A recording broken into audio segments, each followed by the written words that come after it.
So it seems when it comes to comic books, when we start getting into the whole SJW debate, and I argued with whether or not I was going to bring topics like this into my channel, but you know what? This right here pissed me off for a lot of different reasons. Number one, I've been someone who's been regularly collecting comics for about 2+ years now. I'm not an expert. I don't claim to be an expert. I know what I like. I know what I dislike. As you can see, I'm heavily a fan of Superman up here. Um, Joke. Although Superman is awesome, and I'm not a Batman fan despite Superman. Superman to me is just a whole different other. It's a whole different other flavor, but I do recommend Superman, especially now, and a lot of his pre-52 stuff. They really did him some good justice, but you know, DC's very Batman heavy. That's why they have like 30,000 titles dedicated to him. But we're going to be talking about a comic shop, and I promise you sometime within the next few months, I will try to have another comic review. And I have decided it will be a Batman comic. The problem is I'm trying to find an issue 1 of it. And Locksness, if you're watching this, your request has gone heard. So, what are we talking about? Well, we got to go to Canada, of all places, because in the wonderful land of Canada, and I'm reading off the article right now, the co-owner of an Edmonton comic store believes that her shop was targeted by vandals after the store refused to stock a title by an author critical of what he calls forced diversity in comics. So, the tweet that she had on Twitter pretty much went like this. They said that they're not going to be carrying the comics because herself and the other co-owner feel very much so that they're against the comics views, and that they feel as though that they don't want to cater to that particular market. And they went on to say in the bottom that they will not be carrying on the shelf, but they will be offering the comic for those who have active subscriptions within their store. So, just to be clear, they're not going to carry it in the store, even though they publicly announced on Twitter and tagged or tweeted at or used the handle of the author and I believe the publisher for everyone to see that they're not going to carry it because they disagree with the person's views. Now, the comic in question is not politically charged. At least I don't think it is. One can argue it is, but it's literally about a team of ex-superheroes fighting like an evil gorilla or something like that. Now, there might be some tones that are suggestive, but I'm guessing the whole premise of the comic is that it's trying to eliminate the whole idea of forced diversity, and that's a topic for another time. Variant Edition, that's the name of the comic store, in Edmonton's West End, announced in a tweet last week that it would not be stocking Jawbreakers, Lost Souls, because it does not appeal to its demographic, adding that it will not actively support creators who have promoted harm to friends, colleagues, and strangers. She would also go on to say in a later post defending herself that she encourages basically all content creators and distributors, saying that she is an advocate for everyone to have a voice of their own. Really, what she's saying is, not really, not unless we disagree with it, then we're not going to carry it in our stores. And this is why it's becoming such a politically charged issue. It's this whole idea of, well, if you don't agree with me, you're wrong. Now, I go to several comic stores, and I can tell you right now that every single one of them, like, I've talked to the owner, and every single one, to a degree, and they always tell me the same thing. They always have comics that they carry that they don't necessarily agree with for many different reasons. But why do they carry it? Because people buy them. Sometimes people buy it just because of its controversial nature. Sometimes people just buy it just for the obvious reason that they like it. But for this two-sided individual, and the other owner, I don't believe, has basically made himself public about this. But for her to take this to social media, which in my opinion really had no business to be there to begin with. This should have just been a business decision, and she should have just talked to this person or the publisher and said, we don't want to carry it. We have our reasoning. We wish you the best of luck. But no, she went to Facebook because that's pretty much what this land is nowadays. It's the land of look at me, look at my problems. So other people who want to chime in can do it too. It's this ridiculous mob mentality. And I have a very big problem with people trying to push their views with the sake of people behind them with torches and pitchforks. So moving on. Richard Meyer on Twitter and his YouTube channel, he has linked what he perceives to be failures of the comic book industry with its attempts to hire and appeal to a more diverse group of people. And I do agree to it a certain extent, because when comics are really trying to like widespread their reach to like varying different peoples and subtypes, we're hitting a whole other arena here. Like, we're talking about people who with different identities other than themselves, political views, politically charged versus non-politically charged, gender. We're talking about a huge just macrocosm of things. And what he's saying is your comic book stores and the industry is trying so hard to basically trying to advocate for all these small subgroups, except here's the big problem. Those small subgroups don't make the industry money. They never have. There's a reason why Marvel Comics, there's a reason why their sales have not been what they are. You know why? Because they keep placating to a lot of these social issues. And I don't have a problem with comic book companies trying to tell realistic stories and like a superhero universe, because sometimes the perspective can be a very big weight to the comic of itself and really drive the point home. What I have a problem with is when comic book companies are trying to like pinpoint a certain type of people and are wondering why their comics are not making money. Because when you are focusing, put it like this, imagine you have to write a comic for 100 people. Your focus is on one of them. Out of those other people, how many other people do you really think are going to give a crap about a comic designed for one person? And that's pretty much what this argument is in a nutshell. Anyway, back to what I was saying. So, I can understand this guy's argument to a certain extent. Variant Edition was attacked on social media after they decided to take it upon themselves and announce this. After with one user accusing it of being motivated by spite, not high-minded principle, and another arguing that the shops should stop wading into political debates. Others lauded that the shop's commitment to fostering an inclusive and engaging comics environment. And I completely agree. That's pretty much what it is. It's a specific niche comic market. And if that's what you're going to be, call it like it is. Do it now. Avoid the argument online. Be like, we're this type of comic store. We pretty much, like, this is what we designate to and with. No, they didn't do that. But again, for a comic book shop that's trying to speak for the people as to what they feel is worth their time and other people's time, they'll still take your money if you subscribe to it for that particular issue. They just won't carry it on their shelves because they're fighting the good fight. But anyway, this is where it gets good. Last Friday, the store was broken into and money was stolen from the register. Where else would it have been stolen if not from a register? A safe? So, I'm starting to wonder the person writing this review, because I'm noticing a tone in all this, because this person is not going out of its way whatsoever to point out a lot of the shortcomings in LeBlanc's argument at all. Co-owner LeBlanc believes the break-in was linked to an online debate. She then said to CTV in Edmonton, "I see it as a statement that we can get to you. For this to be a random attack at the same time we're being harassed online, what else could it be? A random attack." Yeah, according to the pictures online, there is nothing to indicate that this has anything to do with what's going on in their store. No, as a matter of fact, wouldn't that be the best time for a criminal, just any criminal, to break into any store?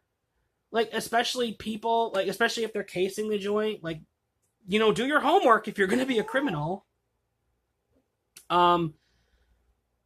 Apparently this was blowing up online because, again, it's a comic store and a publisher, so maybe people who were scoping the place happened to notice this was all breaking out, and they thought to themselves, okay, do you not see how that'd be almost a perfect crime in the eyes of a criminal to break into a store because they know the blame is going to get put on someone else? And that's exactly what happened here, because there's no way There's no way people arguing against the idea that the co-owners are trying to create this very specific kind of market for their comic store. There's no way the other side of this equation is thinking to themselves, it's like, oh, we'll teach them in their inclusive ways. We'll break into their store and steal their money. No, this sounds to me like a random break-in because there's nothing to indicate otherwise. There was nothing linking it. Even after a slight police investigation, there's been no evidence to conclude that this has anything to do with what's been going on online or any people that disagree with their political views. Nothing. It was clearly a break-in and a robbery, which it happens. People, it happens. Show of hands. Who's had something bad happen to them while going through something bad at the same time? It happens. In Arctic Press, the comic publisher said that they would not be releasing the title, saying that it believes that there should be a separation between art and the artist and that the separation has been blurred. Basically, they're trying to... It sounds to me like they're just trying to cover their tracks in all this mess. So much for some backbone. The book was a 112-page book with a 200,000 Kickstarter crowdfunding, so that's kind of sucks for the people who ordered it. And the comic itself, and this is pretty much what it is. It's a team of ex-superheroes attempt to save a monster from a vicious warlord who wants to exploit it, which kind of sounds like a weird take on King Kong. According to its Indiegogo page, the book is scheduled to ship August 2018. Meyer responded to the controversy in a series of YouTube videos in which he characterizes the store's decision to not stock the title as a conspiracy and a pogrom and a witch hunt. I kind of agree to that sentiment. Again, the owners decided they didn't want to carry it because they didn't agree with it. But they're still willing to profit off it if people still order it or have a subscription for it. So there's the hypocrisy on that. And then to go one step further, their store gets broken into and they're pretty much trying to blame it on anyone who doesn't agree with what they're saying. And it's that victim mentality, again, brought into something that should not be political. This is comics, for God's sakes. Yes, comics do get political, but they only get political when they outright get political. Like when Marvel brings in a president for like a certain event or a certain comic line. Okay, that's deliberately getting political. I'm talking about when you're bringing politics into comics, and it's like this is the same thing what happens when you bring in politics to some place that doesn't necessarily need politics. Like with the NFL, people argue the protests in the games it was a way of getting your voice heard. Yes, but it was also pissing off a lot of people because not everyone wants to tune in to hear everyone's political views. How many times have you had a conversation with somebody and they actively told you, oh, there's two things I don't discuss, and one of them is politics. You know why? Because they don't want to hear it. There's a time and a place for it. And I think that when comic companies try to blur that line into their comics, you risk alienating the people who are basically just trying to read a good story. And they can't do that now. And then now you got people who have their own comic shop who are deciding that they don't want to carry it, then make it public that they're not going to carry it, why they're not going to carry it, but they'll still take money for it. Sorry, I'm hanging up on that, but I'm kind of serious about it. And then their store gets broken into, and they're pretty much making accusations that there was the people who have been online and harassing us and things like that. I'm like, you harassed them. You went online. You fired the opening shot. Your passive-aggressive comments to this other publisher is a slap in the face to the people who crowdfunded it, to the people who might have been hyped by it, and a slap in the face to anyone who does not directly agree with you. You chose to bring yourself into the political arena, and this is what happened. There's still no evidence that the break-in had anything to do with this. But pretty much it just proves that she's flat out lying about why this is happening because she's trying to gain sympathy points. And in a tweet, Meyer said that he would be filing a complaint on Monday with the Federal Trade Commission because he believes he's the victim of an anti-competitive practices. I don't know how that's going to really work out in his favor, but I will say this, that when you have comic companies who have a certain market they want to cater to and they won't allow other companies to publish their books because they disagree with them, yeah, you're kind of silencing this whole diverse appropriation you're so actively praising on social media around the tweet that started this whole thing. So I don't know how far that's going to go, but this is not going to end well for the comic shop owners.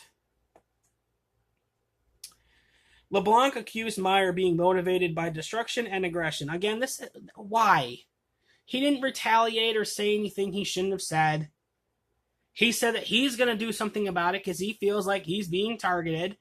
And yeah, if you get enough people behind you believing that what you're doing is wrong, immoral, and borderline, I guess in a way, racist or whatever, and you're spreading lies about what you're doing, yeah, I'd imagine him wanting to press lawsuit as well. And then she closes out to say, if we had, like most stories, just staying quiet, nothing would have happened.